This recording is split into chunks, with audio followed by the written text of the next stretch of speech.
नमस्कार दोस्तों, के एग्ज़ाम फाइट में आपका स्वागत है। कैसे हैं आप सभी? उम्मीद है आप सभी सही होंगे और आपकी UPPCL TG2, BARC, NPCIL, SAIL, DRDO आदि परीक्षाओं की तैयारी अच्छी चल रही होगी। दोस्तों, इन सभी परीक्षाओं को ध्यान में रखते हुए हमने इलेक्ट्रीशियन थ्योरी से कुछ महत्वपूर्ण प्रश्नों की सीरीज स्टार्ट की है, जो कि ये प्रश्न आपके प्रीवियस ईयर में पूछे गए प्रश्न होंगे। ये आपके किसी भी एग्ज़ाम के लिए महत्वपूर्ण साबित हो सकते हैं। चलिए, आपका ज़्यादा टाइम न लेते हुए इन प्रश्नों की शुरुआत करते हैं। उससे पहले आपसे रिक्वेस्ट है, अगर आप चैनल पर नए, चैनल को सब्सक्राइब कर लीजिए और अपने दोस्तों में शेयर जरूर करिए। और वीडियो अच्छा लगे तो वीडियो को लाइक ज़रूर करना। अगर आप वीडियो पे आए हैं तो वीडियो को पूरा ज़रूर देखना, ताकि आपका पूरा कॉन्सेप्ट यहीं पर क्लियर हो जाए। और दोस्तों, हम यहाँ पर आपको बता दें, इस सीरीज में हमने सभी टॉपिक से प्रश्नों को कवर किया है। कोई भी ऐसा प्रश्न नहीं है जो कि आपके एग्ज़ाम से इम्पोर्टेंट नहीं होगा। चलिए शुरुआत करते हैं। जैसा कि आज का हमारा प्रश्न है, यहाँ पर आप देख सकते हैं, विद्युतमय तार के संपर्क में आने वाले व्यक्ति को बिजली का प्रघात लगता है। जिस व्यक्ति को बिजली का प्रघात लगता है वह या तो फेंक दिया जाता है या तो विद्युतमय तार से जुड़ा हुआ रहता है। विद्युतमय तार के संपर्क में आने वाले व्यक्ति को बचाने के लिए आपका पहला कदम क्या होगा? चलिए, इसका सही उत्तर आपका हो जाएगा। चलिए हम आपको ले चलते हैं, जो कि ऑप्शन नंबर डी, लकड़ी की छड़ का उपयोग करके उसे अलग करें। ये इसका पहला कदम होगा, ये इसका सही उत्तर है। चलिए, यहाँ पर हम आपको बता देते हैं, विद्युतमय तार के संपर्क में आने वाले व्यक्ति को बिजली का झटका लगता है तो विद्युतमय तार से जुड़ा होने पर सर्वप्रथम किसी भी विद्युत रोधन यानी पदार्थ लकड़ी की छड़ का उपयोग करके उसे विद्युतमय से अलग करेंगे, क्योंकि विद्युत रोधन पदार्थ से धारा प्रवाहित नहीं होती है। चलिए अगला प्रश्न हमारा दिया गया है, धूम्रपान निषेध चिन्ह प्रदर्शित करने के लिए किस प्रकार की आकृति का उपयोग किया जाता है? सही उत्तर आपका हो जाएगा वृत्ताकार। ये इसका राइट आंसर है। जैसा कि यहाँ पर आप देख सकते हैं, जो कि इसका लाल बॉर्डर होता है, सफ़ेद बैकग्राउंड होता है और इसमें काली आकृति बनी होती है। यहाँ पर हमारा आपको बता देते हैं, जैसे कि निषेधात्मक चिन्ह जो होते हैं वृत्ताकार होते हैं। अनिवार्य संकेत जो होते हैं वो वृत्ताकार के अंदर नीला पृष्ठभूमि पर सफ़ेद संकेत होता है। चेतावनी संकेत जो होते हैं वो त्रिभुजाकार होते हैं। सूचनात्मक संकेत जो होते हैं वो वर्गाकार में होते हैं। ये सारी जानकारी आप याद रखिए। अगला है, निम्नलिखित में से कौन सा दुर्घटना होने का कारण है?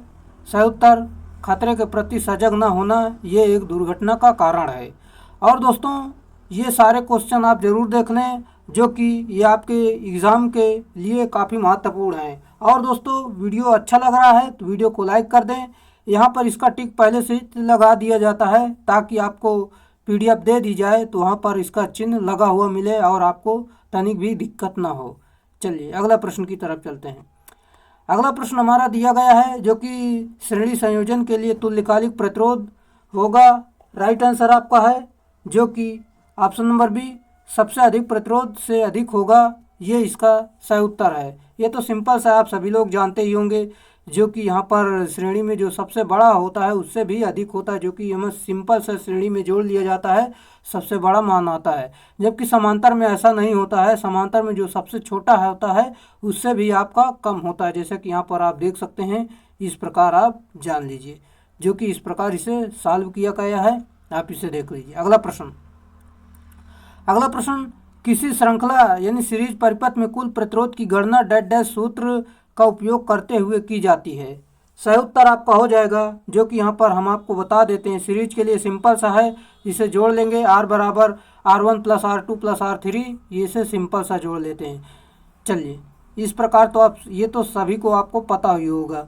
समांतर के लिए भी पता होगा, जो कि 1/R टोटल बराबर होता है, जो कि 1/R1 + 1/R2 + 1/R3। इस प्रकार जितने प्रतिरोध हों उतने बार आप जोड़ लेंगे। चलिए, जैसा कि यहाँ पर हम अगला प्रश्न देखते हैं, निम्नलिखित में से किस कनेक्शन के प्रतिरोधकों के सभी प्रथम टर्मिनल जुड़े हैं और सभी दूसरे टर्मिनल जुड़े हैं? सही उत्तर आपका है, जो कि यहाँ पर हम आपको बता दें, ऑप्शन नंबर ए, समांतर क्रम। ये इसका सही उत्तर है। चलिए यहाँ पर हम आपको बताते हैं, यदि किसी कनेक्शन में प्रतिरोधकों के सभी प्रथम टर्मिनल जुड़े हैं और सभी दूसरे टर्मिनल जुड़े हैं तो यह समांतर कनेक्शन कहलाता है। समांतर क्रम संयोजन में तुल्य प्रतिरोध में कमी आती है। अगला प्रश्न हमारा दिया गया है, जो कि निम्नलिखित में से क्या एक अच्छे विषमवाहक यानी इंसुलेटर का लक्षण है। राइट आंसर है आपका, जो कि इसका विशिष्ट प्रतिरोध उच्च होना चाहिए। यह इसका सही उत्तर है। चलिए यहाँ पर हम देखते हैं, एक अच्छे कुचालक पदार्थ यानी इंसुलेटिंग मटेरियल का विशिष्ट प्रतिरोध का मान उच्च होना चाहिए। अच्छा कुचालक पदार्थ की प्रतिरोधकता अधिक होने से इसमें धारा का प्रवाह नहीं होता है, इसलिए विद्युत शॉक से बचने के लिए कुचालक पदार्थों का इस्तेमाल किया जाता है, जैसे कि प्लास्टिक, लकड़ी, टेप, कागज, पोर्सलिन, माइका आदि होती है। निम्नलिखित में से किस कुचालक इंसुलेटर पदार्थ के लिए डाइलेक्ट्रिक स्ट्रेंथ की माप की जांच की जाती है। सही उत्तर आपका है, जो कि ऑप्शन नंबर सी ट्रांसफार्मर तेल, ये इसका सही उत्तर है। चलिए एक बार फिर से आपको बताते हैं, जो कि इस प्रकार है, जैसा कि किसी कुचालक यानी इंसुलेटर पदार्थ के लिए ट्रांसफार्मर तेल के लिए डाइलेक्ट्रिक सामर्थ्य की माप की जाती है। ट्रांसफार्मर तेल के परावैद्युत सामर्थ्य की जांच करते समय 4 mm की दूरी पर वह 60 सेकंड तक 40 किलोवोल्ट प्रति सेंटीमीटर RMS की वोल्टता को सहन करने में सामर्थ्य होना चाहिए। अगला प्रश्न हमारा दिया गया है, जो कि XLPE यानी कॉपर केबल्स की शॉर्ट सर्किट करंट रेटिंग किसके द्वारा शासित है। सही उत्तर आपका हो जाएगा, जो कि यहाँ पर ऑप्शन नंबर सी, जो कि कंडक्टर प्रतिबाधा, ये इसका राइट आंसर है। यहाँ पर हम देखते हैं XLPE का पूरा नाम जो होता है क्रॉस लिंक्ड पॉलीएथिलीन केबल होता है, और यह सबसे उच्च वोल्टेज की केबल होती है, जो कि 66 किलोवोल्ट से लेकर 400 किलोवोल्ट तक होती है। अगला प्रश्न आपका दिया गया है, जो कि 1100 वोल्ट वर्किंग वोल्टेज तक की एप्लीकेशन के लिए PVC केबल्स के लिए कार्यप्रणाली की आचार संहिता क्या है। सही उत्तर IS 694 और 1990 से लेकर, जो कि यहाँ पर दिया गया है, ये सारे मान आप याद रख लीजिए। चलिए अगला प्रश्न आपका दिया गया है, जो कि दो संधारित्र की धारिता 1:2 के अनुपात में है। इनके बीच अनुप्रयुक्त वोल्टता 2:1 के अनुपात में है। स्थायी दिशा स्थिति में संधारित्रों में आवेश का अनुपात कितना होगा। सही उत्तर आपका हो जाएगा। चलिए पहले इसे सॉल्व करते हैं, जो कि यहाँ पर धारिता आपकी दो दी गई है, वोल्टता आपको दी गई है। फार्मूला आपका होता है, जो कि Q बराबर CV, ये आपका फार्मूला होता है। चलिए यहाँ पर हम आपको डिस्क्रिप्शन के माध्यम से बताते हैं, जो कि यहाँ पर पूरा मान दिया गया C1 बराबर, जो कि C2 इस प्रकार के दिए गए हैं। फार्मूला होता है Q बराबर CV, जो कि इस प्रकार सॉल्व करेंगे। यहाँ पर आपका इस प्रकार सॉल्व करेंगे तो आपका 1:1 राइट आंसर होगा, जो कि इस प्रकार ऑप्शन नंबर डी सही उत्तर होगा। अगला प्रश्न आपका दिया गया है, जो कि एक कैपेसिटर में संग्रहित ऊर्जा E को किस सूत्र द्वारा व्यक्त किया जाता है। सही उत्तर आपका हो जाएगा ऑप्शन नंबर बी, E बराबर यानी ऊर्जा बराबर CV स्क्वायर अपॉन 2, यानी जिसे आप बोलते हैं 1/2 CV स्क्वायर, ये वही है। ये इसका फार्मूला ऑप्शन नंबर बी सही उत्तर है। अगला प्रश्न हमारा दिया गया है, यदि Q आवेश और C और संधारित कैपेसिटर की क्षमता हो तो कैपेसिटर में संचित हुई ऊर्जा होगी। सही उत्तर आपका है, जो कि Q स्क्वायर अपॉन 2C, यह इसका राइट आंसर है। चलिए, जैसा कि कैपेसिटर में प्रयुक्त ऊर्जा इलेक्ट्रोस्टैटिक प्रकृति की होती है, ये आप जरूर जानिए। अगला है, एक कैपेसिटर की DC वोल्टता स्रोत के साथ संयोजित किया गया है। अगर समान मान के किसी दूसरे संधारित्र यानी कैपेसिटर को श्रेणी में जोड़ा जाए तो पहले कैपेसिटर में संचयित चार्ज पर क्या होगा। सही उत्तर आपका हो जाएगा, जो कि यहाँ पर हम आपको बता दें ऑप्शन नंबर डी आधा होगा, ये इसका राइट आंसर है। चलिए, अगला प्रश्न आपका दिया गया है, जो कि कैपेसिटर लेटर कोड 473J में अक्षर J क्या इंगित करता है। सही उत्तर आपका है, जो कि ऑप्शन नंबर बी सहनशीलता को इंगित करता है, ये इसका राइट आंसर है। चलिए अगले प्रश्न की तरफ चलते हैं, जो कि हमारा अगला प्रश्न दिया गया है, जो कि यहाँ पर हम देखते हैं जैसे कि 3 फेज वाली आपूर्ति प्रणाली में किस प्रकार के भू संयोजन यानी भू रिसाव सर्किट ब्रेकर का प्रयोग किया जाता है। राइट आंसर आपका है जो कि चौहरे पोल का प्रयोग करते हैं, ये इसका सही उत्तर है। यहाँ पर हम देख लेते हैं 3 फेज वाली आपूर्ति प्रणाली में चौहरे पोल वाले भू रिसाव टाइप के सर्किट ब्रेकर का उपयोग किया जाता है। सर्किट ब्रेकर एक ऐसा मैकेनिकल डिवाइस होता है जो किसी विद्युत परिपथ में फॉल्ट होने पर उस परिपथ को मेन सप्लाई से अलग कर देता है। यह मैनुअली और ऑटोमेटिकली दोनों रूप से संचालित होता है। इन्हें प्रायः आर्क बुझाने वाले माध्यम के आधार पर वर्गीकृत किया जाता है।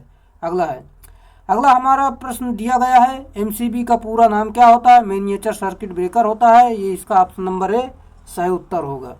चलिए अगला प्रश्न हमारा दिया गया है, जो कि यहाँ पर हम देखते हैं। अगले प्रश्न जानने से पहले यहाँ पर हम देख लेते हैं जो कि आजकल मुख्य स्विच फ्यूज इकाइयों के स्थान पर एमसीबी इकाइयों का उपयोग सामान्य रूप से किया जाता है। फ्यूज सामान्यतः लघु यानी शॉर्ट सर्किट से विद्युत परिपथ के रक्षण हेतु लगाया जाता है, लेकिन एमसीबी विद्युत परिपथ को शॉर्ट सर्किट और ओवरलोड दोनों से सुरक्षा प्रदान करने के लिए इसे एक नाब द्वारा हाथ से भी ऑन अथवा ऑफ किया जा सकता है तथा दोष स्थितियों में यह स्वतः ऑफ हो जाता है। ये तो आप सभी लोग जानते होंगे जो कि एमसीबी एक ऐसी डिवाइस होती है जो कि अगर आपको शॉर्ट सर्किट कहीं पर हो रहा है या ओवरलोड हो रहा है तो एमसीबी अपने आप ट्रिप हो जाती है, जो कि आपका पूरा उपकरण बच जाते हैं। ग्रीन नोब एल श्रृंखला एमसीबी का डेड डैश में प्रभावी ढंग से प्रयोग किया जाता है। सही उत्तर जो कि लाइटिंग सर्किट, ये इसका सही उत्तर है। यहाँ पर हम देख लेते हैं जो कि एमसीबी यानी ग्रीन एल नोब यानी एल श्रृंखला वाली एमसीबी का प्रयोग प्रभावी ढंग से प्रयोग लाइटिंग सर्किट में किया जाता है। एमसीबी का जो पूरा नाम होता है मिनिएचर सर्किट ब्रेकर होता है। यह स्विच और रिले दोनों की भांति कार्य करता है। इसे परिपथ में मुख्य स्विच फ्यूज के स्थान पर प्रयोग किया जाता है। यह विद्युत परिपथ को ओवरलोड तथा शॉर्ट सर्किट दोनों से सुरक्षा प्रदान करता है।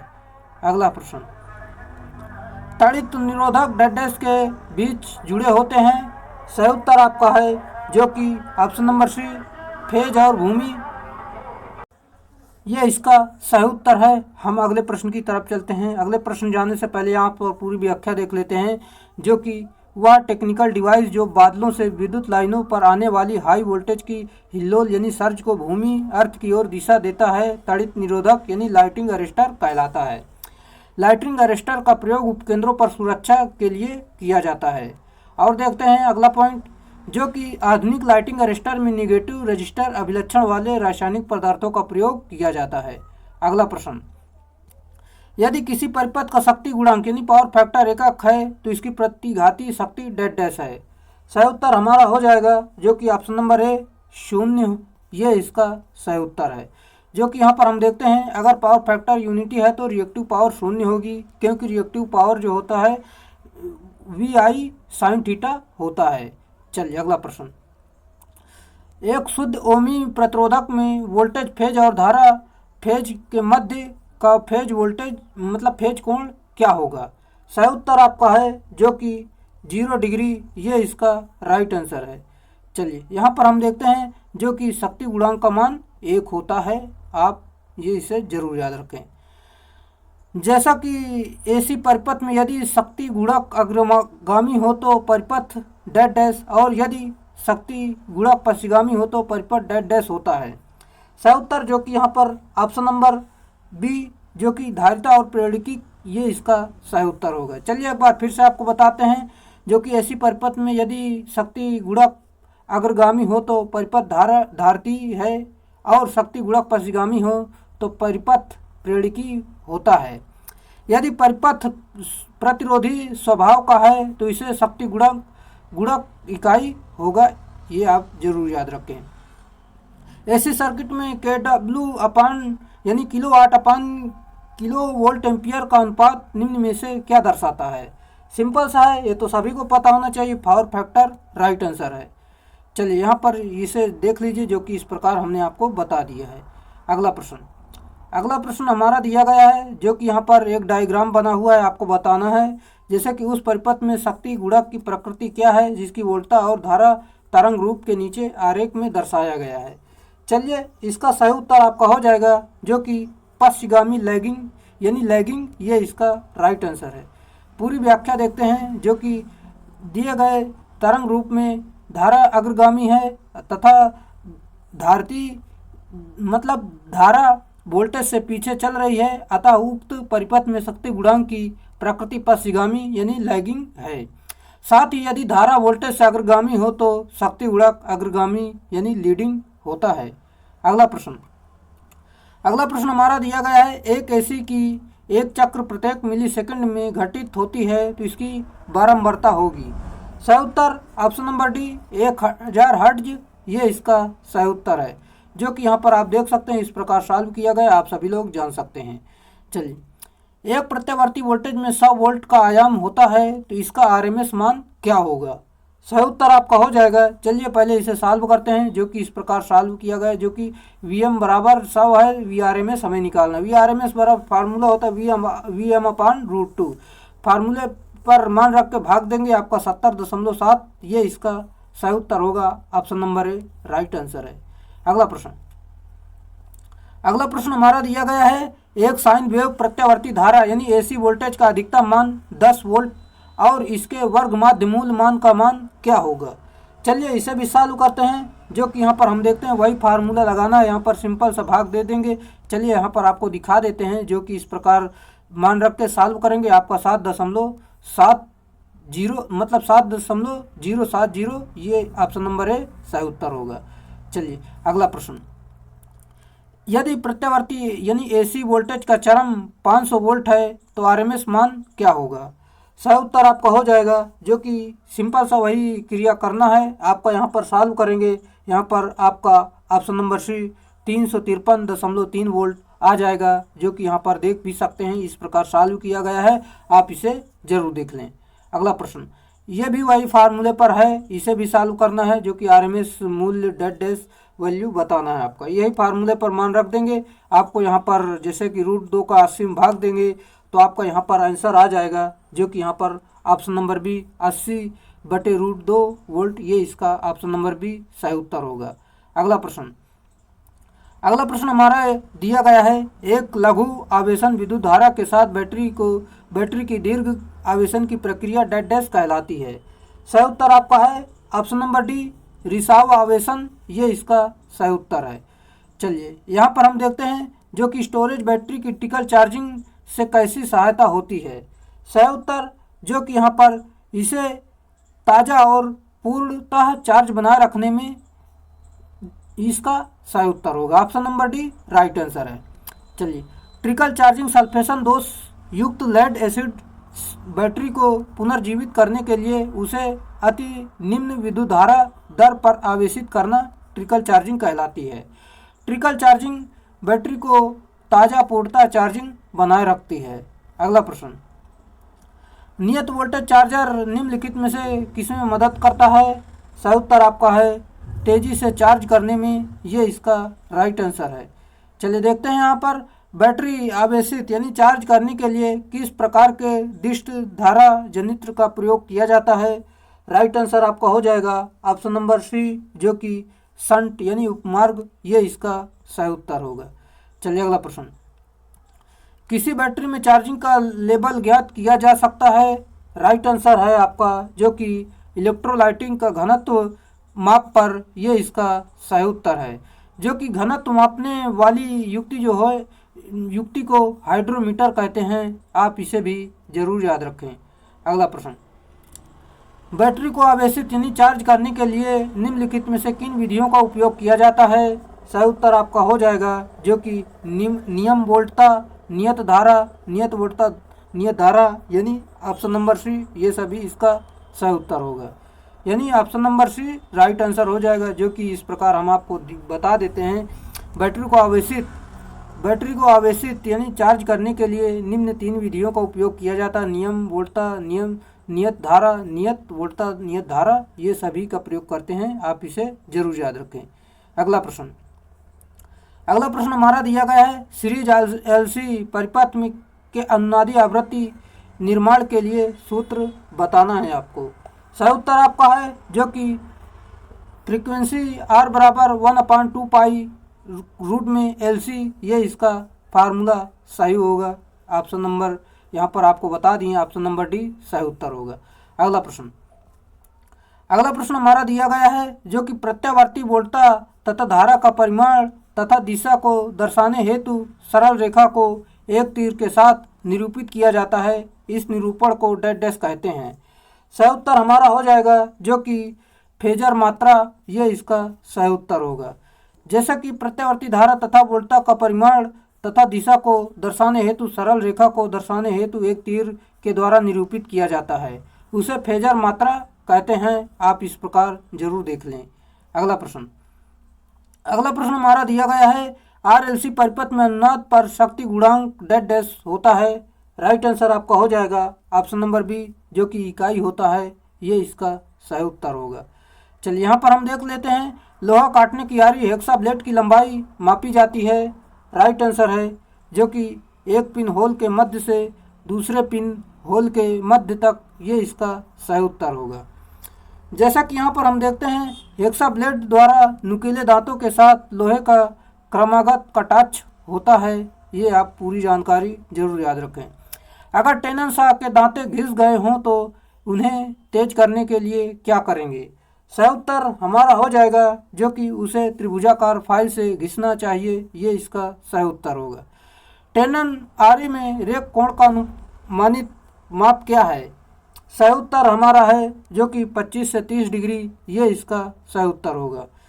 जो कि इसकी लंबाई होती है 250 mm से लेकर 300 mm तक होती है एवं प्रति 25.4 mm से 8 से 12 दांते होते हैं। इसमें रंग कोण 25 डिग्री से 30 डिग्री तक होते हैं। अगला प्रश्न हमारा दिया गया है, विद्युत वायरिंग में लकड़ी के बोर्डों में उपयोग होने वाली अभ्रक सीट में वर्गीय छेद करने के लिए किस औजार का उपयोग किया जाता है? राइट आंसर आपका है ऑप्शन नंबर डी जो कि हैक आरी, यह इसका सही उत्तर होगा। चलिए अगला प्रश्न, निम्नलिखित में से कौन सा फाइल का प्रकार नहीं है? सही उत्तर आपका हो जाएगा आयताकार फाइल, ये आपका प्रकार नहीं है, जबकि वर्गाकार होती, त्रिकोणीय होती है, सपाट होती है। ऑप्शन नंबर बी आपका सही उत्तर है, ये इसका प्रकार नहीं है। अगला प्रश्न, रेती में प्रयुक्त होने वाली सामग्री है। सही उत्तर होगा जो कि उच्च कार्बन स्टील, ये इसका राइट आंसर है। अगला है, छिद्र यानी होल की बहुलता किस अर्धचालक में होती है? राइट आंसर हम आपको बता दें जो कि पी टाइप, ये इसका सही उत्तर होगा। चलिए यहाँ पर एक बार फिर से आपको बताते हैं, छिद्र की बहुलता पी टाइप अर्धचालक में होती है क्योंकि पी टाइप अर्धचालक में त्रिसंयोजी तत्वों को अशुद्धि के रूप में मिलाया जाता है। जर्मेनियम की संयोजकता कितनी होती है? राइट आंसर आपका है जो कि 4 होती है, ये इसका सही उत्तर होगा। यहाँ पर जो जितने भी अर्धचालक होते हैं उनकी संयोजकता जो होती है वो 4 होती है। इसमें जो बाहरी इलेक्ट्रॉन होते हैं वो 4 होते हैं। चलिए अगला प्रश्न, निम्नलिखित में से किस युक्ति में पीएन जंक्शन डायोड में फॉरवर्ड बायस रिएक्टर्स का उपयोग होता है? सही उत्तर आपका है जो कि transistor, rectifier, trunk circuit. Option number D इसका सही उत्तर हो जाएगा, यानी सभी राइट आंसर है। चलिए, शुद्ध सिलिकॉन को निम्नलिखित में से के साथ मिलाकर एन टाइप और पी टाइप सिलिकॉन प्राप्त किए जा सकते हैं। राइट आंसर आपका हो जाएगा जो कि फास्फोरस और इंडियम, ये इसका सही उत्तर होगा। जो कि शुद्ध सिलिकॉन के साथ फास्फोरस और इंडियम मिलाकर क्रमशः एन प्रकार तथा पी प्रकार के सिलिकॉन प्राप्त किया जा सकता है क्योंकि फास्फोरस पंच संयोजी तत्व है जबकि इंडियम त्रिसंयोजी तत्व होता है। अगला है, इंट्रिंसिक अर्धचालक का ताप गुणांक होता है। सही उत्तर हमारा है जो कि ऋणात्मक होता है, ये इसका सही उत्तर होगा। क्योंकि यहाँ पर हम देखते हैं अर्धचालक वे शुद्ध अवस्था में होते हैं जिन्हें इंट्रिंसिक अर्धचालक कहते हैं। अगला प्रश्न, सिलिकॉन तथा जर्मेनियम अर्धचालक होते हैं।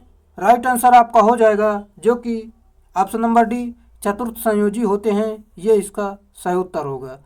चलिए यहाँ पर हम आपको बता देते हैं भू इलेक्ट्रोड प्रतिरोध है सही उत्तर, जो कि ऑप्शन नंबर बी बस बार के संदर्भ में भू इलेक्ट्रोड का प्रतिरोध है, ये इसका सही उत्तर होगा। चलिए यहाँ पर हम देखते हैं जो कि भू इलेक्ट्रोड प्रतिरोध बस बार के संदर्भ में भू इलेक्ट्रोड का प्रतिरोध होता है। अंतः अनंत बस बार सदैव नियत वोल्टता तथा धारा के सापेक्ष संयोजित रहती है। साथ ही बस बार का प्रयोग उपकेंद्रों पर समान वोल्टता प्रदान की दृष्टि से किया जाता है। इस बार का निर्माण एल्युमिनियम जैसी हल्की धातुओं से किया जाता है ताकि संचरण भार कम रहे। अगला प्रश्न, सभी अर्थ वायर्स और अर्थ कंटिन्यूटी कंडक्टर्स आमतौर पर निम्नलिखित में से किस विकल्प के बने होते हैं? सही उत्तर आपका हो जाएगा ऑप्शन नंबर ए गैल्वेनीकृत इस्पात से बने होते हैं, ये इसका सही उत्तर होगा। चलिए यहाँ पर हम देख लेते हैं जो कि किसी स्थापना भू संपर्कन प्रतिरोध क्रम करने के लिए निम्न में से कौन सी विधि उपयुक्त है? सही उत्तर जो कि अनेक भू इलेक्ट्रोड समांतर में जोड़ना, ये इसका सही उत्तर होगा। चलिए यहाँ पर देखते हैं अगला प्रश्न, चालक तार एवं पृथ्वी के बीच का विद्युत रोधन प्रतिरोध कितना होता है? सही उत्तर हो जाएगा जो कि ऑप्शन नंबर ए 50 प्रति परिपथ में बिंदुओं की संख्या मेगा ओम में, ये इसका सही उत्तर होगा। अगला है, भू संपर्क तार का साइज होना चाहिए, राइट आंसर जो कि फेज और न्यूट्रल तार से अधिक होना चाहिए, ये इसका सही उत्तर होगा। चलिए, भूमिगत किए गए भू संपर्कन इलेक्ट्रोड की स्थापित प्रणाली से दूरी कितनी होनी चाहिए? राइट आंसर आपका है ऑप्शन नंबर ए जो कि 1.5 मीटर होनी चाहिए, ये इसका सही उत्तर होगा। जो कि यहाँ पर हम आपको बता देते हैं भूमिगत किए गए भू संपर्कन इलेक्ट्रोड की स्थापित प्रणाली से दूरी 1.5 मीटर होनी चाहिए। यह इलेक्ट्रोड कॉपर के जिंक लेपित होते हैं, यह जिंक उन्हें जंग से बचाता है। अगला प्रश्न हमारा हो जाएगा जो कि यहाँ पर हम आपको बता देते हैं जैसा कि डीसी मशीन में कम्यूटेशन की व्याख्या किस प्रकार की जा सकती है? सही उत्तर आपका है जो कि ऑप्शन नंबर बी वह प्रक्रिया जिसमें ब्रशों द्वारा कुंडली को लघुपथित करने के समय कुंडली में धारा की दिशा बदल जाती है, ये इसका सही उत्तर होगा। जैसा कि यहाँ पर हम देख लेते हैं जो कि यहाँ पर आपका दिया गया है जो कि डीसी मशीन में दिक् परिवर्तन को निम्न प्रकार से परिभाषित करते हैं, जो कि यहाँ पर हम दूसरे शब्दों में कम्यूटेटर और ब्रश की सहायता से कॉइल करंट को जो कि आईसी से माइनस आईसी का उल्टाव यानी रिवर्स कम्यूटेशन कहते हैं, ये आप जरूर याद रखें।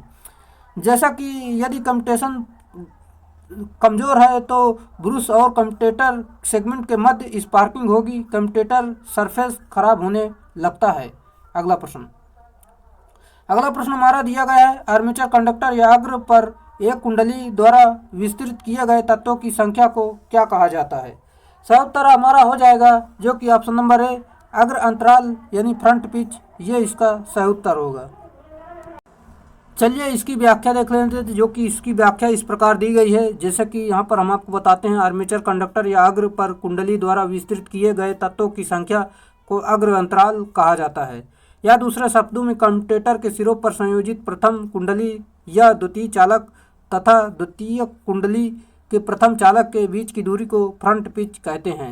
यह आर्मेचर चालकों के पदों में मापा जाता है। अगला प्रश्न, कम्यूटेशन के दौरान कुंडली में उत्पन्न स्वप्रेरित विद्युत वाहक बल को कहते हैं। राइट आंसर आपका है जो कि रिएक्टेंस वोल्टेज, ये इसका सही उत्तर होगा। चलिए यहाँ पर हम आपको बता देते हैं जो कि कम्यूटेटर और ब्रश की सहायता से कॉइल करंट का जो कि आईसी से माइनस आईसी का उल्टाव यानी रिवर्स कम्यूटेशन कहते हैं, आप इसे जरूर याद रखें। अगला प्रश्न हमारा दिया गया है यदि जेड आर्मेचर कंडक्टर की कुल संख्या और पी पोल्स की संख्या हो तो किसी समांतर पथ में आर्मेचर कंडक्टर की संख्या क्या होगी? सही उत्तर आपका है ऑप्शन नंबर बी जो कि जेड अपान पी, ये इसका सही उत्तर होगा। चलिए, जैसा कि यदि एक 8 ध्रुव यानी 8 पोल 220 volt simplex lap wound armature 125 ampere वितरित करता है तो इसकी प्रति पाथ वोल्टता कितनी होगी? चलिए इसे सॉल्व करते हैं जो कि इसका सही उत्तर हम आपको बता देते हैं जो कि यहाँ पर option number D 220 volt right answer होगा, जो कि वही दिया गया है, आप फिर से देख सकते हैं। अगला है एक 6 पोल वेव वाउंड वाले डीसी जनरेटर में इसके आर्मेचर पर 600 चालक हैं। यदि प्रति ध्रुव अभिवाह 0.02 वेबर है तो 300 वोल्ट उत्पादित करने के लिए जनरेटर को किस गति पर चलाना होगा। चलिए इसे देखते हैं, जो कि इसे सिंपल सा फार्मूला होता है आपका, जैसे कि यहाँ पर हम आपको बता दें पूरा मान दिया गया है, जो कि इस प्रकार का। यहाँ पर फार्मूले पर पुट कर देंगे पूरा मान, जो कि कैलकुलेशन कर लेंगे, आपका 500 आरपीएम सही उत्तर हो जाएगा। यहाँ पर आपको सॉल्व करके बताना है क्या यही आंसर सही है कि नहीं है। चलिए अगला प्रश्न हमारा दिया गया है 300 आरपीएम की गति से चलने वाला एक वेव वाइंडिंग वाला डीसी जनरेटर प्रति पोल 55 मिलीवेबर फ्लक्स होने पर लगभग 535 वोल्ट का प्रेरित विद्युत वाहक बल उत्पन्न करता है। यदि चालकों की संख्या 650 है तो पोल्स की संख्या बताना है आपको। चलिए देखते हैं, जो कि सिंपल सा फार्मूले पर मान रखना है और यहाँ पर हम मान निकाल लेंगे, जो कि यहाँ पर देख सकते हैं पोलों की संख्या लगभग 6, यानी 6 आपकी सही उत्तर हो जाएगी। Option number B right answer है। अगला प्रश्न हमारा दिया गया है, जो कि इलेक्ट्रिक रेलवे इंजन के लिए प्रयोग की जाने वाली यूनिवर्सल मोटर डैश होती है। सही उत्तर आपका है ऑप्शन नंबर बी, जो कि 2200 HP, ये इसका सही उत्तर होगा। अगला है डीसी मोटर की दिशा को कैसे बदला जा सकता है। राइट आंसर है, जो कि फील्ड या आर्मेचर कनेक्शन कोई भी एक को पलट दो, आपकी गति बदल जाएगी। चलिए यहाँ पर एक बार फिर से बता देते हैं, डीसी मोटर में घूमने की दिशा को मोटर की फील्ड वाइंडिंग की कनेक्शन अथवा आर्मेचर वाइंडिंग की कनेक्शन में से किसी एक को बदली जा सकती है। अगला है डीसी सीरीज मोटर का प्रारंभिक टॉर्क डैश होता है। सही उत्तर है, जो कि यहाँ पर हम आपको बता दें ऑप्शन नंबर डी उच्च होता है। ये तो सभी को पता होना चाहिए, सिंपल सा है। चलिए पूरी डीसी सीरीज मोटर के बारे में जानकारी देखते हैं। यहाँ पर जैसा कि डीसी सीरीज मोटर का प्रारंभिक बल आघूर्ण बहुत उच्च होता है, इसलिए इस मोटर का उपयोग उच्च प्रारंभिक बल आघूर्ण वाले स्थानों पर जैसे traction car, crane, highest lift आदि में किया जाता है। इस मोटर की फील्ड वाइंडिंग मोटे विद्युतरोधी तार के द्वारा कम टर्न देकर बनाया जाता है और इसे आर्मेचर के सीरीज में जोड़ा जाता है। इस मोटर को कभी भी बिना लोड की स्थिति में नहीं चलाना चाहिए, अन्यथा मोटर की स्पीड बहुत अधिक हो जाएगी, जो कि खतरनाक साबित होगी। अगला प्रश्न हमारा दिया गया है, जो कि दिश धारा मोटर में गति नियंत्रण के वाट लियोनार्ड प्रणाली का मुख्य लाभ क्या है। सही उत्तर या सुगम, संवेदनशील और व्यापक गति नियंत्रण प्रदान करता है। राइट आंसर है। चलिए देखते हैं यहाँ पर अगला प्रश्न, जो कि सीरीज मोटरों का उपयोग निम्नलिखित में से किसमें किया जाता है। सही उत्तर यहाँ तो सभी को पता होना चाहिए, ऑप्शन नंबर सी, जो कि भारोत्तोलन क्रेन यंत्रों में करते हैं, ये इसका सही उत्तर होगा। चलिए, जो कि यहाँ पर हम आपको बता देते हैं, सीरीज मोटर का उपयोग भारोत्तोलन यंत्रों में किया जाता है, क्योंकि सीरीज मोटरों का उपयोग वहाँ किया जाता है जहाँ स्टार्टिंग टार्क की ज़्यादा ज़रूरत होती है। सीरीज मोटर जो है आपकी क्रेन, कर्षण ट्रैक्शन, कार्य, होयस्ट तथा उच्च स्टार्टिंग टार्क के लिए ली जाती है। चलिए यहाँ पर हम देखते हैं, जो कि डीसी सीरीज मोटर का प्रयोग टेड डैश चालन हेतु नहीं किया जाना चाहिए। सही उत्तर, जो कि यहाँ पर ऑप्शन नंबर डी, जो कि आप केंद्रीय पंप में नहीं किया जाना चाहिए, ये इसका सही उत्तर होगा। चलिए, जो कि यहाँ पर विद्युत लोकोमोटिव में, क्रेन में, ट्राली में आदि में करते हैं, यहाँ पर ऑप्शन नंबर डी आपका सही उत्तर होगा। चलिए, और कहाँ काम में लेते हैं, जैसे कि यहाँ पर डीसी सीरीज मोटर का शुरुआती बल आघूर्ण उच्च होता है, इसी कारण इसका मुख्यतः उपयोग उच्च स्टार्टिंग अनुप्रयोगों में किया जाता है, जैसे कि क्रेन, होल्डर, विद्युत लोकोमोटिव, ट्राली आदि में करते हैं। जो कि एक 4 पोल 500 वोल्ट शंट मोटर में इसके आर्मेचर पर 720 तरंग संयोजित कंडक्टर लगे हुए हैं। पूर्ण भार आर्मेचर धारा 60 एम्पियर अभिवाह प्रति पोल इतना दिया गया, जो कि 0.03 वेबर। आर्मेचर प्रतिरोध 0.2 ओम है और संपर्क पात प्रति ब्रश 1 वोल्ट है। तो आपको सिंपल सा फार्मूला होता है, चलिए हम आपको बता देते हैं, जो कि पूरा मान दिया गया है, इस फार्मूले पर आपको मान रखना है, कैलकुलेशन करना है। जो कि आपका विद्युत वाहक बल इतना निकल कर आ जाएगा। फिर आपको इस फार्मूले पर मान रखना है, जो कि पूरा मान रखने के बाद आपका संख्या जो आ जाएगी यानी गति जो आ जाएगी 675 आरपीएम सही उत्तर होगा। Option number D right answer है। अगला प्रश्न हमारा दिया गया है, जो कि परिपथ में दिखाई गई मशीन की पहचान करना है आपको। जैसा कि आपका ये तो सिंपल सा शंट मोटर यानी option number A DC shunt motor है, राइट आंसर है। चलिए यहाँ पर हम आपको बता देते हैं, जो कि इसमें फील्ड वाइंडिंग आर्मेचर के समांतर क्रम में संयोजित है। इसका प्रयोग छोटे व्यावसायिक अनुप्रयोगों में नियत मान प्रचालन के लिए होता है।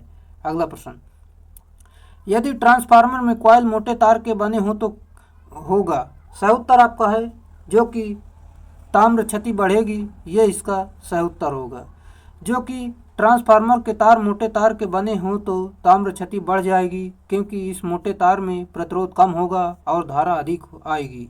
फलस्वरूप आई स्क्वायर आर हानि का मान बढ़ जाता है। अगला है, ट्रांसफार्मर कपलिंग का सबसे वांछित फीचर क्या है। सही उत्तर चौड़ी आवृत्ति सीमा, ये इसका सही उत्तर होगा। जैसे कि ट्रांसफार्मर को एक साथ जोड़ते हैं तो आवृत्ति सीमा चौड़ी हो जाती है। अगला प्रश्न, चलनशील अवयवों की वाली कुछ मशीनों में लिमिट स्विच क्यों लगाए जाते हैं। सही उत्तर आपका है, मशीन की लघुतम दक्षता सुनिश्चित करने के लिए, ये इसका सही उत्तर होगा। चलिए देख लेते हैं यहाँ पर, चलनशील अवयवों की कुछ मशीनों में लिमिट स्विच मशीन की एक लघुतम दक्षता सुनिश्चित करने के लिए उपयोग किया जाता है। इसमें मशीन में एक मानक दक्षता से कम दक्षता नहीं होने का प्रमाण मिलता है। अगला है, रेलवे ट्रैक वाइंडिंग प्रदान करता है। सही उत्तर, जो कि अर्थ और भूदोष के विरुद्ध संरक्षण प्रतिमान धारा के लिए निम्न धारापात, ये इसका सही उत्तर होगा। ऑप्शन नंबर डी ए और बी सही उत्तर होगा।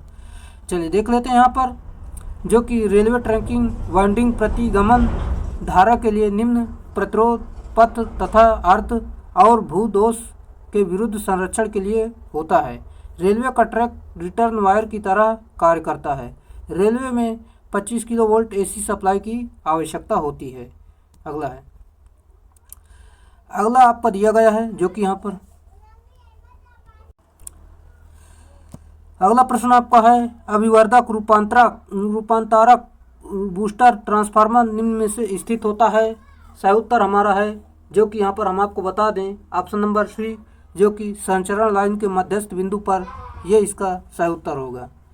चलिए यहाँ पर, जैसा कि बूस्टर ट्रांसफार्मर संचरण लाइन में मध्यस्थ बिंदु पर स्थित होता है। बूस्टर ट्रांसफार्मर वोल्टेज बढ़ाने हेतु प्रयोग होता है, और जब संचरण लाइन में वोल्टेज ड्रॉप के कारण वोल्टेज में कमी आ जाती है तो इसी ट्रांसफार्मर की सहायता से बढ़ाया जाता है। अगला है, एक आदर्श ट्रांसफार्मर के लिए यदि I2/I1 बराबर 2 है तो E2 बराबर 100 है तो E1 का मान क्या होगा। सिंपल सा फार्मूला होता है, जो कि इस फार्मूले पर मान रखना है, जो कि E2/E1 बराबर N2/N1, जो कि इस फार्मूले पर मान रख देंगे, आपका आ जाएगा 200। ये इसका सही उत्तर होगा। Option number B right answer है। अगला है, अगला हमारा दिया गया है, एक ट्रांसफार्मर में प्राइमरी साइड पर प्रति टर्न वोल्टेज किसके रूप में दिया जाता है। सही उत्तर आपका ऑप्शन नंबर है V1/N1, ये इसका सही उत्तर होगा। चलिए, जब ट्रांसफार्मर में द्वितीयक साइड में प्रति टर्न वोल्टेज V2/N2 के रूप में दिया जाता है, आप इसे जरूर याद रखें।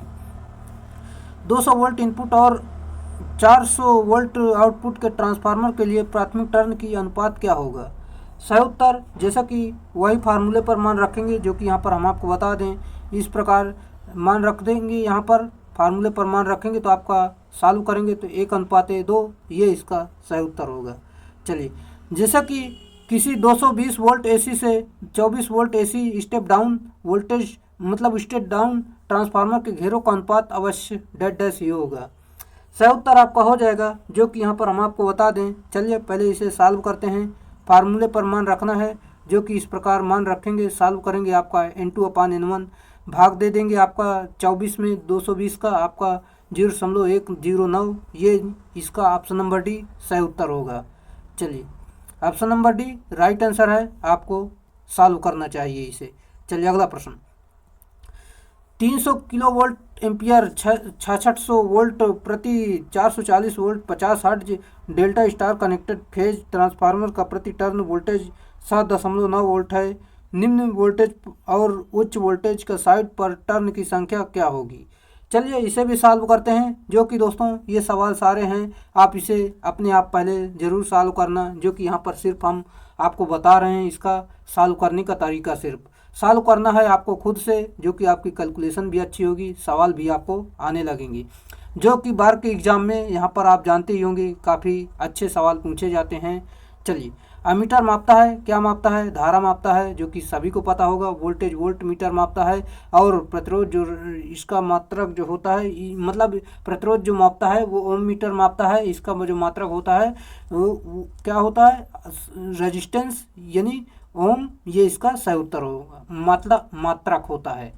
चलिए अगला है, यहाँ पर हम आपको बता देते हैं ऑसिलोस्कोप का प्रयोग किया जा सकता है। सही उत्तर जो कि यहाँ पर ऑप्शन नंबर डी, जैसे कि तरंग मतलब वोल्टेज तरंग रूप की आकृति देखने के लिए और किसी निश्चित अवधि के दौरान वोल्टेज मापने के लिए, यानी ऑप्शन नंबर डी फर्स्ट और सेकंड दोनों सही हैं, ये इसका सही उत्तर होगा। चलिए और जानकारी आपको देते हैं, जो कि कैथोड रे ऑसिलोस्कोप द्वारा निम्नलिखित मापन किया जाता है, जो कि वोल्टा का मापन, धारा मापन, आवृत्ति मापन, फेज कोण अथवा कालांतर का मापन, प्रतिरोध मापन, तरंग आकृति का विश्लेषण, ये आप जरूर याद रखें। चलिए अगला प्रश्न, वोल्टेज रेगुलेटर सीधे ही नियंत्रित करता है। सही उत्तर आपका है ऑप्शन नंबर जो कि ए, विद्युत क्षेत्र धारा, ये इसका सही उत्तर होगा। चलिए अगला प्रश्न जो कि दिया गया है, विभव अंतर मापने के लिए निम्नलिखित में से किस युक्ति का प्रयोग किया जाता है। गैल्वेनोमीटर, अभी हम आपको बता चुके हैं। चलिए अगला प्रश्न तरफ चलते हैं। एक यूनिवर्सल मोटर में परिवर्ती गति अभिलक्षण पाए जाते हैं क्योंकि यह डेड डैश होती है। सही उत्तर आपका हो जाएगा ऑप्शन नंबर बी, जो कि सीरीज वाउंड, ये इसका सही उत्तर होगा। चलिए देखते हैं यहाँ पर, जैसा कि निम्न में से कौन सी मोटर एसी और डीसी दोनों प्रकार की विद्युत आपूर्ति पर चल सकती है। सही उत्तर यूनिवर्सल मोटर, ये इसका सही उत्तर होगा। चलिए यहाँ पर हम आपको बता देते हैं, जो कि यूनिवर्सल मोटर एसी और व डीसी दोनों पर कार्य कर सकती है। यूनिवर्सल मोटर को एसी सीरीज मोटर भी कहा जाता है। यूनिवर्सल मोटर की घूर्णन गति लोड के व्युत्क्रमानुपाती होती है, अर्थात पूर्ण लोड पर कम तथा शून्य लोड पर अधिकतम होती है। इस प्रकार की मोटर को शून्य लोड पर प्रचालित नहीं करना चाहिए, क्योंकि शून्य लोड पर इसकी घूर्णन गति भयानक बढ़ जाती है। रेल इंजन यानी 200 से 600 और 25 हर्ट्ज 2200 HP की यूनिवर्सल मोटर का प्रयोग किया जाता है। अगला प्रश्न, यूनिवर्सल मोटर को डेड डैश के नाम से जाना जाता है। इसे सीरीज मोटर के नाम से जानते हैं, जो कि option number D, AC series motor right answer आपका होगा। चलिए अगला प्रश्न, और दोस्तों यहाँ पर इसका जो टार्क होता है अधिक होता है, जो कि आप सभी को हम पहले ही बता चुके हैं। निम्नलिखित में से सार्वत्रिक मोटर की विशेषता क्या है, जो कि इसका सही उत्तर आपका हो जाएगा उच्च परिवर्तन बल आघूर्ण और चर गति, ये इसका सही उत्तर होगा। चलिए यूनिवर्सल मोटर के बारे में देखते हैं। यूनिवर्सल मोटर जो होती है एसी और डीसी दोनों पर कार्य करती है, और universal motor DC series motor के समान गुण प्रदर्शित करती है। इन मोटरों को प्रायः उच्च प्रवर्तन बल आघूर्ण और चर गति हेतु प्रयुक्त किया जाता है। यह मोटरें रेलवे एवं ट्रैक्शन कार्य हेतु प्रयोग में लाई जाती हैं। अगला है, सामान्यतः निम्नलिखित में से किसमें यूनिवर्सल मोटर का प्रयोग नहीं किया जाता है। राइट आंसर आपका हो जाएगा, जो कि रिकॉर्डिंग इंस्ट्रूमेंट में नहीं करते हैं, जबकि सिलाई मशीन में, ड्रिलिंग मशीन में, मिक्सर मशीन में आप सभी में करते हैं, जो कि ऑप्शन नंबर 3 इसका सही उत्तर होगा, इसमें नहीं करते। स्लिप रिंग के लिए कौन सी सामग्री उपयोग की जाती है। स्लिप रिंग के लिए आप सभी को पता होगा, जो कि तांबा का प्रयोग करते हैं, ये इसका सही उत्तर होगा। जैसा कि सिंक्रोनस मोटर तथा अल्टरनेटर में 2 स्लिप रिंग तथा स्लिप रिंग इंडक्शन मोटर में 3 स्लिप रिंग का प्रयोग किया जाता है, ये आप जरूर याद रखें। अगला है, यदि डायरेक्ट कनेक्टेड डेल्टा मोटर का शुरुआती बल आघूर्ण 100% हो तो स्टार कनेक्टेड 3 फेज प्रेरण मोटर की शुरुआती बल आघूर्ण का प्रतिशत क्या होगा। सही उत्तर जैसा कि यहाँ पर हम सॉल्व करते हैं, सिंपल सा फार्मूला होता है, जो कि यहाँ पर यदि डेल्टा कनेक्टेड मोटर का स्टार्टिंग टार्क 100% है तो स्टार कनेक्टेड मोटर का स्टार्टिंग टार्क जो इसका होता है जो स्टार्टिंग टार्क बटे रूट मतलब 3 स्टार्टिंग टार्क बटे 3 यानी आपका 100 में 3 का भाग दे देंगे, आपका 33.3 ये इसका सही उत्तर होगा। अगला प्रश्न, एक स्लिप रिंग इंडक्शन मोटर की उतनी ही रेटिंग वाले स्क्वायरल केज मोटर से तुलना किस तरह की जा सकती है? सही उत्तर आपका है ऑप्शन नंबर सी, यह महंगी है, ये इसका सही उत्तर होगा। चलिए यहाँ पर हम देख लेते हैं, इसमें अलग से 3 स्लिप रिंग की आवश्यकता होती है, इसके रखरखाव की आवश्यकता अधिक पड़ती है, इसमें पदार्थ की अधिक लगता है। अगला प्रश्न, इंडक्शन मोटर के बारे में निम्नलिखित में से कौन सा कथन असत्य है? यहाँ पर आपको बताना है, असत्य कथन आपको बताना है। जो कि मोटर केवल एक ही दिशा में चल सकती है, यही आपका असत्य है। जो कि यहाँ पर मोटर दोनों दिशा में चल सकती है, यही आपका गलत है। चलिए पूरी जानकारी आपको दे देते हैं। जो कि इंडक्शन मोटर इंडक्शन के सिद्धांत पर कार्य करती है और इसमें घूर्णी चुंबकीय क्षेत्र उपस्थित होता है। जैसा कि यह मोटर सेल्फ स्टार्ट मोटर होती है, यह मोटर दोनों दिशाओं में चल सकती है। इसके किसी 2 फेज को आपस में बदलकर मोटर की दिशा को बदला जा सकता है। अगला है, जॉगिंग ऑपरेशन को डेड डैश भी कहते हैं। सही उत्तर आपका है जो कि स्टार्टिंग, ये इसका सही उत्तर होगा। अगला प्रश्न हमारा दिया गया है, यहाँ पर हम देख लेते हैं। जैसे कि किसी कुंडली का कुंडलन प्रतिरोध निम्नलिखित द्वारा बढ़ाया जा सकता है। सही उत्तर आपका हो जाएगा जो कि फेरों की संख्या बढ़ाकर या पतले तार का प्रयोग करके, ये इसका सही उत्तर होगा। चलिए, एक ध्रुव के तहत कई स्लॉट के वितरित ईएमएफ के वेक्टर योग तथा प्रेरित ईएमएफ के अंकगणित योग का अनुपात डेड डैश है। राइट आंसर आपका है जो कि डिस्ट्रीब्यूशन फैक्टर सही उत्तर होगा। चलिए अगला प्रश्न, वाइंडिंग जिसमें कुंडलन के 2 किनारों के बीच की दूरी फुल पिच वाइंडिंग से कम होती है उसे डेड डैश कहते हैं। सही उत्तर शॉर्ट पिच वाइंडिंग कहते हैं, ये इसका सही उत्तर होगा। जैसे कि इस वाइंडिंग में कुंडलन में किनारों मतलब दोनों किनारों के बीच की दूरी फुल पिच वाइंडिंग से कम होती है। अगला है, शॉर्ट पिच वाइंडिंग विधि में बिना चिंगारी के कुंडली की चौड़ाई डेड डैश की चौड़ाई से कम रखी जाती है। सही उत्तर आपका ऑप्शन नंबर सी, पोल से कम रखी जाती है, ये इसका सही उत्तर होगा। चलिए यहाँ पर एक बार फिर से आपको बताते हैं, शॉर्ट पिच वाइंडिंग में बिना चिंगारी के कुंडली की चौड़ाई पोल पिच की चौड़ाई से कम रखी जाती है तथा पिच का मान इकाई से कम रहता है। अगला है, अल्टरनेटर फ्रैक्शनल पिच कॉइल का इस्तेमाल डेड डैश के लिए प्रभाव को कम करने में होता है। सही उत्तर आपका ऑप्शन नंबर बी, हार्मोनिक्स को कम करने में इसका प्रयोग होता है, ये इसका सही उत्तर होगा। अधिकांश सिंगल फेज वाले मोटर में आमतौर पर किस प्रकार की वाइंडिंग का उपयोग किया जाता है? सही उत्तर आपका हो जाएगा जो कि कॉन्सेंट्रिक वाइंडिंग का प्रयोग करते हैं, ये इसका सही उत्तर होगा। जैसा कि कास्केट वाइंडिंग 3 फेज मोटर में flat loop non overlap winding, single phase AC पंखों में flat loop overlap winding, single phase AC में screw winding, diamond winding, involute winding उच्च वोल्टेज का प्रयोग वाली मशीनों में होता है। अगला प्रश्न, धातु फिलामेंट लैंप की सीधी कॉइल कुंडली की एक धातु की तार होती है जिसे डेड डैश कहा जाता है। सही उत्तर फिलामेंट, ये इसका सही उत्तर होगा। चलिए यहाँ पर हम आपको बता देते हैं, जो कि धातु फिलामेंट लैंप के प्रयुक्त कुंडली धातु के तार की बनी होती है जिसे फिलामेंट कहा जाता है।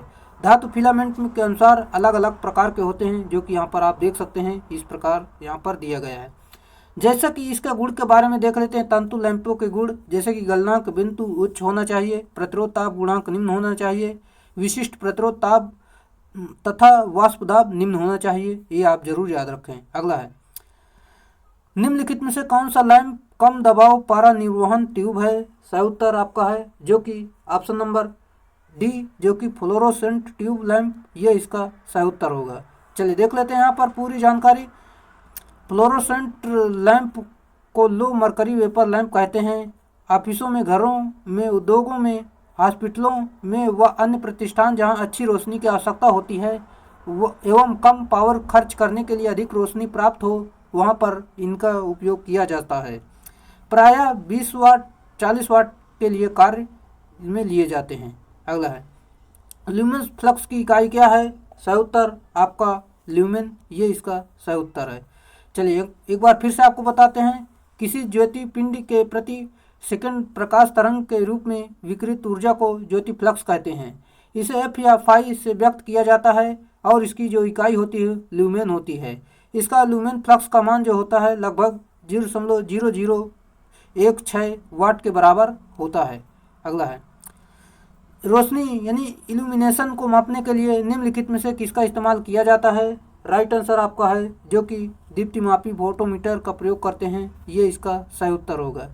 जैसे कि रोशनी यानी इल्यूमिनेशन को मापने के लिए दीप्ति यानी फोटोमीटर का उपयोग किया जा सकता है। इसका अन्य नाम प्रकाशमापी भी कहते हैं।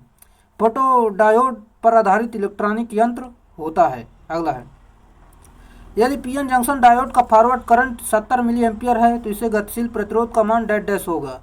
सही उत्तर आपका हो जाएगा जो कि यहाँ पर पहले तो इसे देखते हैं इस प्रकार। यहाँ पर जो कि पीएन जंक्शन डायोड का फॉरवर्ड करंट 70 मिली एम्पियर है तो गतिशील प्रतिरोध का मान 0.73 यानी यहाँ पर इस प्रकार भाग दे देंगे, आपका यहाँ पर राइट आंसर निकल कर आ जाएगा जो कि देख सकते हैं ऑप्शन नंबर ए 0.37 मोम, ये इसका राइट आंसर है। चलिए, एक डायोड में संभावित अंतर को निम्नलिखित के रूप में जाना जाता है। राइट आंसर आपका है जो कि option number D barrier potential, ये इसका सही उत्तर होगा। जैसा कि यहाँ पर हम देखते हैं डायोड के निर्माण पीएन संधि पर एक अवक्षय परत बनती है जिससे केवल आयन उपस्थित होते हैं। इस परत के दोनों सिरों के मध्य विभवांतर को बैरियर पोटेंशियल कहा जाता है। अगला है, वो विभवांतर जो विसंवाहक को भंग का कारण होता है उसे डैश डैश कहा जाता है। सही उत्तर आपका हो जाएगा जो कि ब्रेकडाउन वोल्टेज, ये इसका सही उत्तर होगा। चलिए देखते हैं यहाँ पर, वो वोल्टेज जो विभवांतर यानी इंसुलेटर के भंग के कारण होता है ब्रेकडाउन वोल्टेज कहलाता है। ब्रेकडाउन वोल्टेज पर इंसुलेटर में लीकेज धारा प्रवाहित होने लगती है तथा इंसुलेटर भंग हो जाता है। अगला है, डायोड के संदर्भ में पीआईवी का पूरा नाम क्या होता है? पीक इनवर्स वोल्टेज, ये इसका सही उत्तर होगा। चलिए यहाँ पर आपको बता देते हैं जो कि पीक इनवर्स वोल्टेज उस अधिकतम वोल्टेज को संदर्भित करता है जो डायोड के टूटने से पहले रिवर्स बायस दिशा के सामना कर सकता है। इसे रिवर्स ब्रेकडाउन वोल्टेज भी कहा जा सकता है। सिलिकॉन डायोड का cut in voltage 0.7 volt, germanium diode का कट इन वोल्टेज 0.3 वोल्ट होता है। अगला है, डायोड की पीआईवी रेटिंग डैश डैश, मतलब डायोड की पीआईवी रेटिंग का मान डैश डैश होता है। सही उत्तर आपका हो जाएगा जो कि यहाँ पर ऑप्शन नंबर ए द्वितीयक वोल्टता का अधिकतम मान, ये इसका सही उत्तर होगा। चलिए यहाँ पर देख लेते हैं जो कि डायोड की पीआईवी रेटिंग का मान द्वितीयक वोल्टता का अधिकतम मान होता है। हाफ वेव रेक्टिफायर के लिए यह मान Vm होता है जबकि फुल वेव रेक्टिफायर के लिए यह मान जो होता है 2Vm होता है एवं ब्रिज वेव रेक्टिफायर के लिए Vm होता है। अगला है, पश्च अभिनत पीएन जंक्शन डायोड में डैश डैश पर जंक्शन से प्रवाहित धारा का मान अचानक बढ़ जाता है। ब्रेकडाउन वोल्टेज, ये इसका सही उत्तर होगा। चलिए देखते हैं यहाँ पर जो कि थर्मल पावर प्लांट में रेडिएटर मतलब रेडिएटर का उपयोग क्यों किया जाता है? सही उत्तर आपका हो जाएगा जो कि यहाँ पर फीड वाटर से ऑक्सीजन निकालने के लिए, ये इसका सही उत्तर होगा। चलिए, थर्मल पावर प्लांट में डीएरेटर का उपयोग फीड वाटर ऑक्सीजन निकालने के लिए किया जाता है। डीरेटर ऑक्सीजन के साथ साथ अन्य कुंडली गैसों को भी फीड वाटर से निकालता है। चलिए अगला देख लेते हैं पॉइंट। फीड वाटर को गर्म करने के लिए इकोनोमाइजर का प्रयोग करते हैं और फीड वाटर को संघनित करने के लिए संघनित्र यानी कंडेंसर का प्रयोग करते हैं। अगला हमारा दिया गया है 75 मिलीवाट थर्मल पावर प्लांट की तापीय दक्षता 35% है और विद्युतीय दक्षता 80% है, तो प्लांट की कुल दक्षता का पता लगाना है। चलिए इसे सॉल्व करते हैं जो कि इस प्रकार सॉल्व करेंगे। यहाँ पर हम आपको बता देते हैं शक्ति संयंत्र क्षमता आपकी दी गई है, तापीय दक्षता दी गई है, विद्युतीय दक्षता दी गई। प्लांट दक्षता बराबर तापीय दक्षता गुणे विद्युतीय दक्षता, यहाँ पर सभी का गुणा करके सॉल्व कर लेंगे, आपका 28% सही उत्तर होगा जो कि यहाँ पर ऑप्शन नंबर ए सही उत्तर होगा। चलिए अगला प्रश्न हमारा दिया गया है, यहाँ पर आप देख सकते हैं जो कि विद्युत संयंत्र की परिचालन लागत पूरी तरह से किस पर निर्भर करती है? सही उत्तर उत्पन्न इकाइयों की संख्या पर निर्भर करती है। ये इसका सही उत्तर होगा।